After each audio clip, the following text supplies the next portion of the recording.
Hi, I'm Irene Tansman, author of A.B. and Arlene's Autism War. If you live in Massachusetts and you or your loved one is enrolled in a rehabilitation facility, or you are considering rehabilitation for your loved one with intellectual disability and/or autism, please consider joining the Rehabilitation Families in Massachusetts Facebook group. Today, I'd like to talk to you about how you can tell if your loved one has a bad, mass-produced behavior plan. There are many ways your loved one's behavior plan could be ineffective, but today I'd like to concentrate on just one of those ways.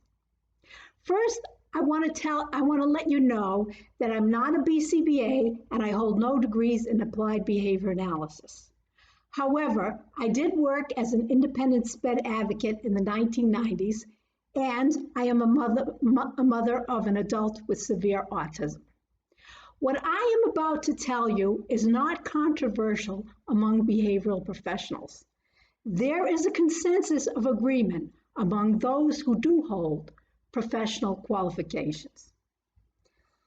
A good behavior plan starts with a functional behavior assessment, or FBA.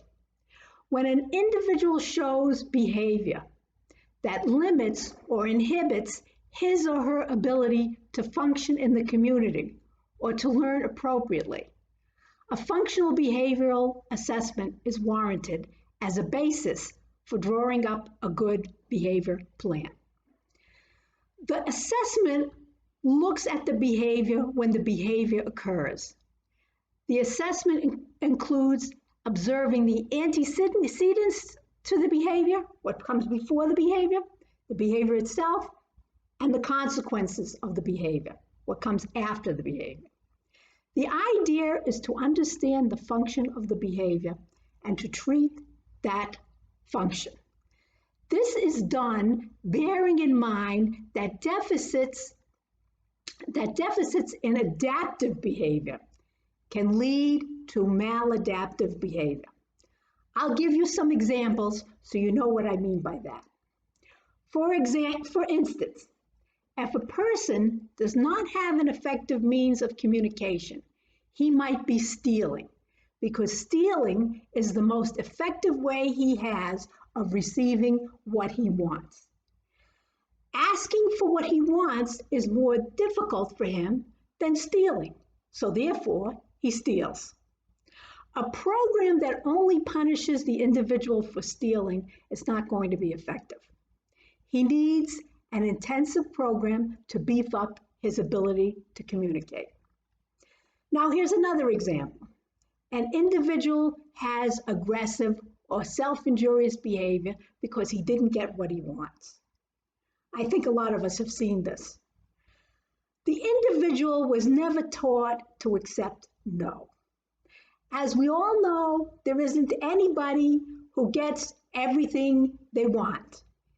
And it's important for everyone, including those with severe disabilities, to learn to accept no with grace. Placing a disabled individual in a jail-like seclusion room will not remedy this behavior. To remedy a behavior like this, there needs to be a concerted effort to teach the person to first delay the gratification, to accept alternate gratification, and to finally be able to accept that he is not going to get what he wants, and it's not the end of the world.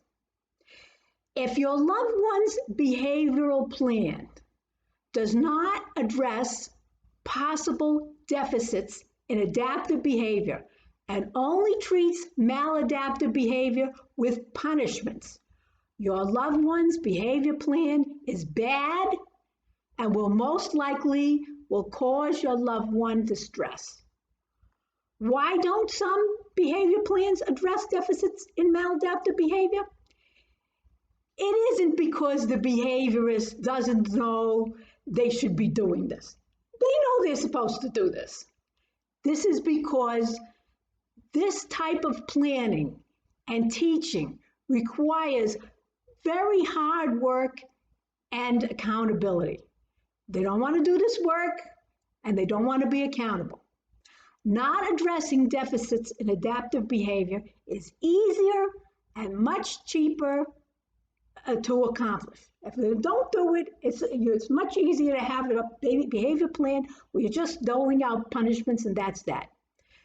We all need to stick together and demand something better for our loved ones.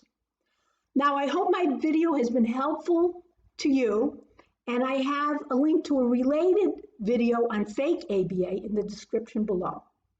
If you live in Massachusetts, I hope you'll consider joining the Rehabilitation Families in Massachusetts Facebook group. Please check out my book, AB and Arlene's Autism War. Thank you for listening to my video, and I'll see you on the next video. Thank you so much for watching.